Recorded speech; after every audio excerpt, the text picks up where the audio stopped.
मित्रों नमस्कार। अब से कुछ ही देर बाद प्रधानमंत्री जालंधर पहुंचने वाले हैं। जालंधर में प्रधानमंत्री कई विकास योजनाओं का उद्घाटन और शिलान्यास करेंगे।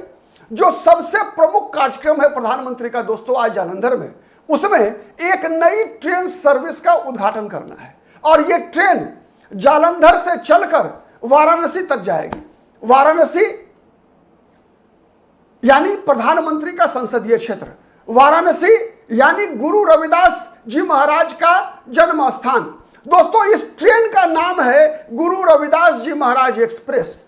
दोस्तों प्रधानमंत्री का इससे पहले पंजाब का दौरा 1 फरवरी को हुआ था और जब प्रधानमंत्री 1 फरवरी को पंजाब के दौरे पर पहुंचे थे तो प्रधानमंत्री गुरु रविदास जी महाराज की जयंती के अवसर पर डेरा सचखंड बल्लान गए थे, जहां संत निरंजन दास का उन्होंने सम्मान किया था। आपको पता है दोस्तों कि संत निरंजन दास को इसी वर्ष पद्मश्री से सम्मानित किया गया है।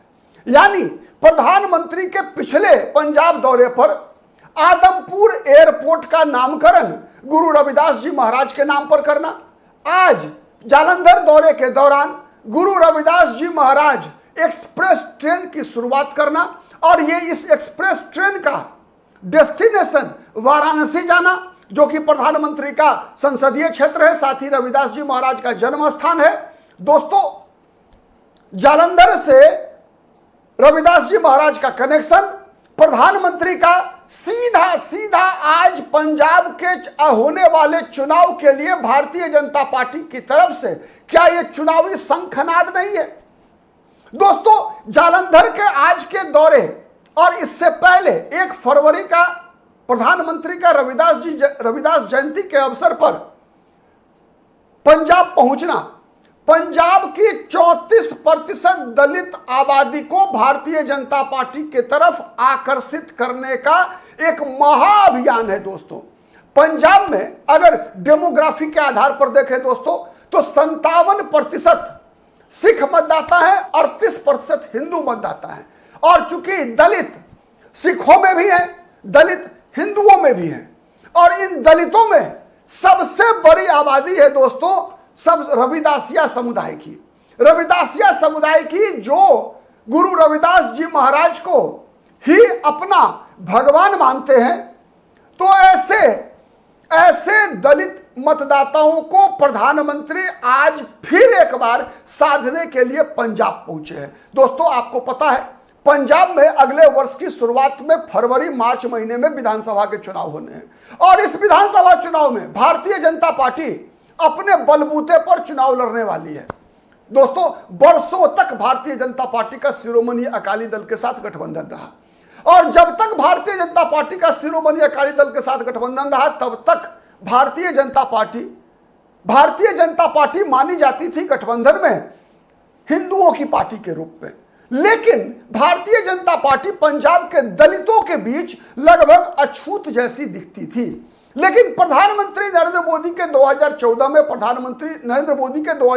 में प्रधानमंत्री बनने के बाद, विशेषकर 2020 में कृषि कानून के खिलाफ जब भारतीय जनता पार्टी और शिरोमणि अकाली दल का गठबंधन टूटा, उसके बाद से जिस प्रकार से भारतीय जनता पार्टी अपने बलबूते पर पंजाब की राजनीति में अपना स्थान बनाने का प्रयास कर रही है, उसी प्रयास के तहत भारतीय जनता पार्टी जहां एक तरफ हिंदू वोटर को साधने का प्रयास कर रही है, वहीं दूसरी तरफ पंजाब की जातिगत आधार पर, सामूहिक आधार पर सबसे बड़ा समूह दलित वर्ग को पंजाब में साधने के लिए भारतीय जनता पार्टी ने हर वो प्रयास किया है जो भारतीय जनता पार्टी कर सकती है।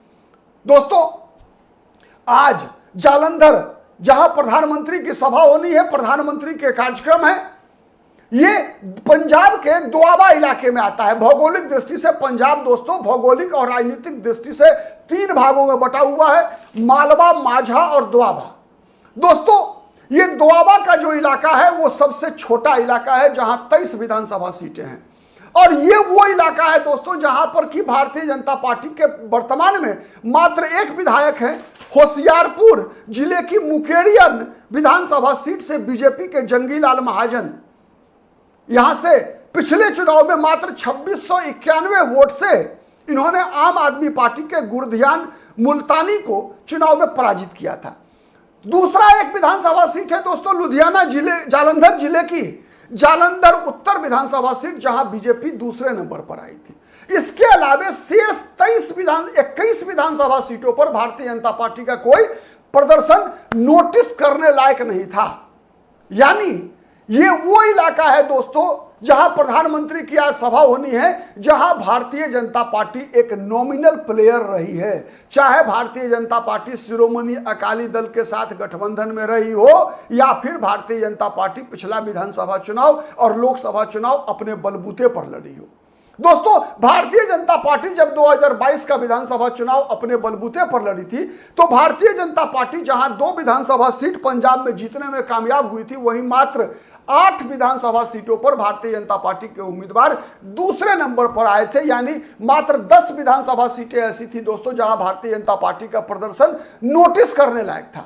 लेकिन 2027 के विधानसभा चुनाव के लिए भारतीय जनता पार्टी ने एक बड़ा महत्वाकांक्षी रणनीति बनाकर चल रही है। दोस्तों आप सबको पता है कि जिस प्रकार से पंजाब की बदलती हुई राजनीति के दौर में विगत 3 जुलाई को एक फिल्म रिलीज हुई, उसका भी आने वाले चुनाव पर बड़ा प्रभाव पड़ता हुआ दिखेगा। और जालंधर की इस सभा से प्रधानमंत्री कहीं ना कहीं पंजाब का जो घाव है, पंजाब पर जो उस घाव पर जो 1980 के दशक में पंजाब जब खालिस्तानी आतंकवाद से जूझ रहा था, तो उस घाव पर भी प्रधानमंत्री आज जालंधर की सभा से मरहम लगाने का प्रयास कर सकते हैं। दोस्तों पंजाब की राजनीति में कई पेच हैं दोस्तों। आज भारतीय जनता पार्टी का पंजाब में जो सबसे बड़ा सिख चेहरा के रूप में उभर कर सामने आ रहे हैं रवनीत सिंह बिट्टू। ये वो रवनीत सिंह बिट्टू है दोस्तों जिनके दादाजी सरदार बेअंत सिंह को यह श्रेय जाता है कि बेअंत सिंह के मुख्यमंत्रित्व काल में ही पंजाब से खालिस्तानी उग्रवाद का सफाया हुआ था। तो कहीं ना कहीं भारतीय जनता पार्टी उस राजनीति पर भी आज प्रधानमंत्री अपने बयानों के माध्यम से कुछ ना कुछ प्रकाश डालेंगे, जिसका आने वाले चुनाव पर बड़ा असर पड़ेगा। दोस्तों जिस बेअंत सिंह को एक तरह से आत्मघाती हमले में जो शहीद हुए थे सरदार बेअंत सिंह, पंजाब के पूर्व मुख्यमंत्री, उनके हत्यारों को सतलज फिल्म जो रिलीज की गई दोस्तों ओटीटी पर 3 तारीख को, दलजीत दोसांझ की फिल्म, उसमें कहीं ना कहीं उसे महिमा मंडित करने का प्रयास किया गया। और उस महिमा मंडन करने के प्रयास पर रवनीत सिंह बिट्टू ने करारा हमला किया। और जब हमला किया तो पंजाब की राजनीति में जितने भी और पंथिक राजनीति का प्रतिनिधित्व करने का दावा करने वाले लोग हैं, इन सभी ने रवनीत सिंह बिट्टू पर उल्टा एक तरह से कह सकते हैं प्रतिक्रियावादी प्रहार किया।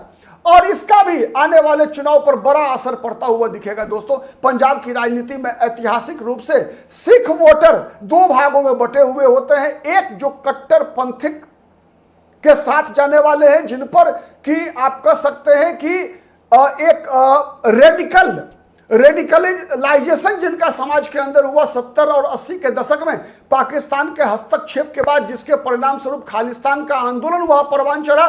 तो उस राजनीति पर भी भारतीय जनता पार्टी कहीं ना कहीं बहुत ही सलीके से आगे बढ़ने का और उसके माध्यम से भारतीय जनता पार्टी का आधार को बढ़ाने का लगातार प्रयास कर रही है। जैसा मैंने बताया दोस्तों कि पंजाब में भारतीय जनता पार्टी मानी जाती थी केवल हिंदुओं की पार्टी। अब भारतीय जनता पार्टी ने अपने प्रयास के तहत लगातार पूरे पंजाब की पार्टी बन सके, उसके लिए बड़ा प्रयास जो है भारतीय जनता पार्टी ने शुरुआत की है।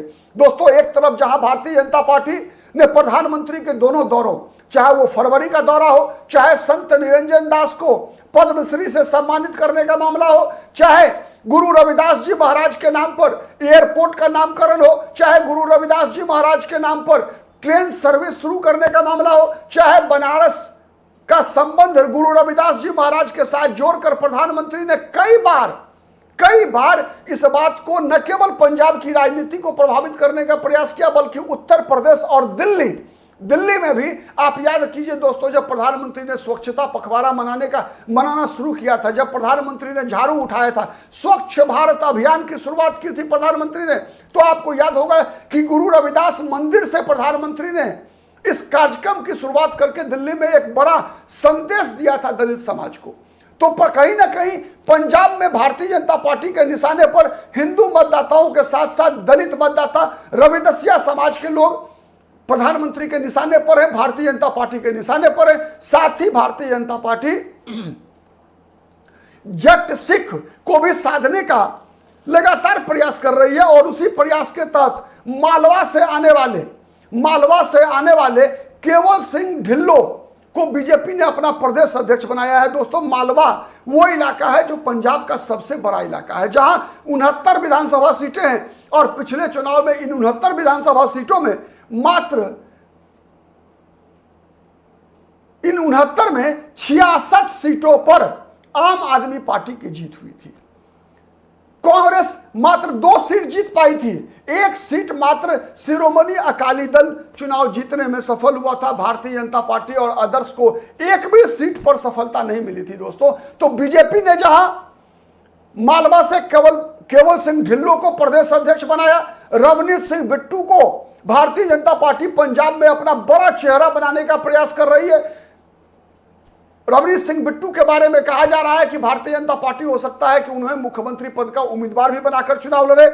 दोआबा जहां दलित मतदाताओं की संख्या बढ़ी है, तो भारतीय जनता पार्टी हिंदू, सिख और दलित मतदाताओं का एक कॉम्बिनेशन, एक समीकरण बनाकर पंजाब की चुनाव में अपना भाग्य आजमाना चाहती है। और ये दोस्तों पहला चुनाव है जहां भारतीय जनता पार्टी की महत्वाकांक्षाएं हिलोड़े मार रही है। भारतीय जनता पार्टी चमत्कार की उम्मीद कर रही है। कहा जा रहा है कि पंजाब विधानसभा चुनाव से पहले अमित शाह पंजाब में वैसे ही डेरा डालने वाले हैं जैसा अमित शाह ने पश्चिम बंगाल में डेरा डाला था। दोस्तों, पंजाब कई मायने में भारतीय जनता पार्टी के लिए महत्वपूर्ण है।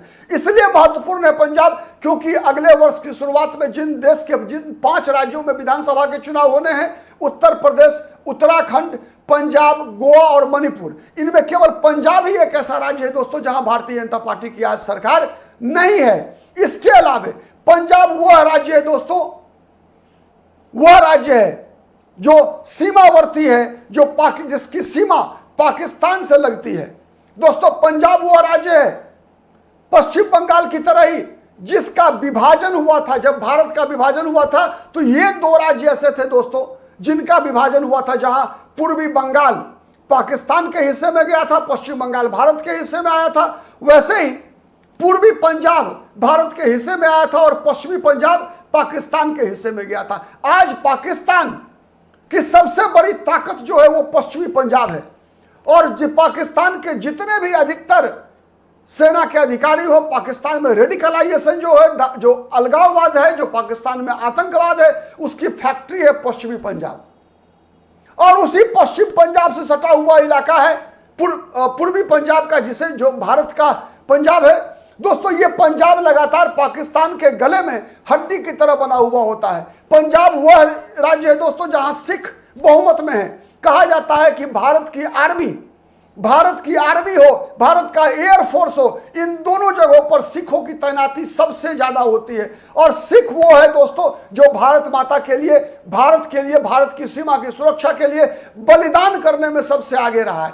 इसीलिए लगातार प्रधानमंत्री नरेंद्र मोदी के नेतृत्व में जो भारतीय जनता पार्टी है, लगातार इतिहास से पंजाब के इतिहास को, सिखों के इतिहास को लगातार जोड़ने का प्रयास करते हैं। लगातार गुरु गोविंद सिंह की विरासत को पंजाब में कैसे आगे बढ़ाया जाए, लगातार गुरु रविदास जी महाराज की विरासत को पंजाब में कैसे आगे बढ़ाया जाए, और गुरु रविदास जी महाराज हो चाहे गुरु गोविंद सिंह जी महाराज हो, इनकी विरासत पर लगातार भारतीय जनता पार्टी अपनी नजरें गड़ा के रखती है। इसीलिए लगातार आप देख लीजिए दोस्तों, चाहे 1984 में सिख दंगा में के दोषियों को सजा दिलाने का मामला हो, चाहे कई ऐसे मौके आए देश विगत 12 वर्षों के दौरान, भारतीय जनता पार्टी के शासनकाल के दौरान, जब प्रधानमंत्री नरेंद्र मोदी ने सिखों के उस घाव पर मरहम लगाने का प्रयास किया। अब इस प्रयासों को कितनी सफलता मिलती है वो तो आने वाला विधानसभा चुनाव का परिणाम बताएगा।